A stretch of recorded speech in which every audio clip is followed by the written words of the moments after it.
Қолқабаев Айдос, Тажибаев Ақылбек, Үсенова Алия, Нұрматова Алиби, Теуғозиев Елдар, Алғасиева Айгүл, Тоқтыбаев Бақтияр, Абдурахманов Арысбек, Исматова Алия, Азимов Азиз, Дауылбаев Айбек, Нышанова Нұрия, Маназаров Мадан, Мырзакулова Мунира, Станкулов Еңіз, Жанайдаров Азамат, Өзбекова Ульмескүл, Жанаділов Рүстем,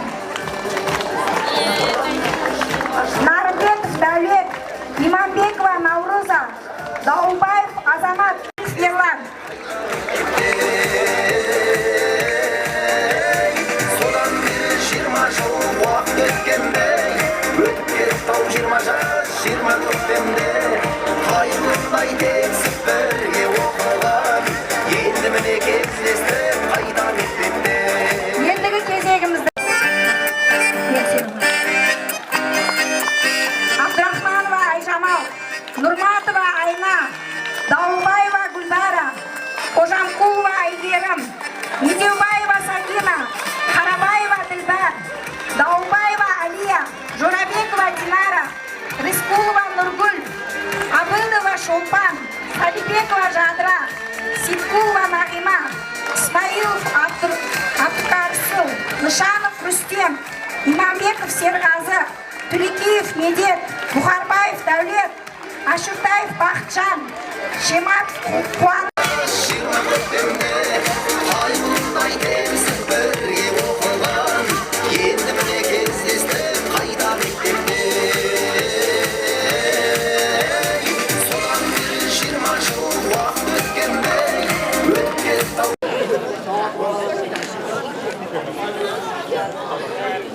2025-2026 оқу жылының аяқталу құрметіне арналған Yüksek Marifetli Avlod 3-ші Ренессанс пойдевары атты салтанатты жиынымызды ашық деп жариялаймыз. Батырлыққа уызынан жарылған, халқымызды жалауынан таныған, өзі батыр, өзі аңшы халыққа жарасады жігер берер әнұран. Өзбекстан Республикасының әнұраны орындалсын.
Жастардың рухани көз қарасын кеңейту және оларды патриотизм рухында тәрбиелеу бойынша маңызды реформалар мен практикалық жұмыстар жүргізілуде. Осы жұмыстардың нәтижесі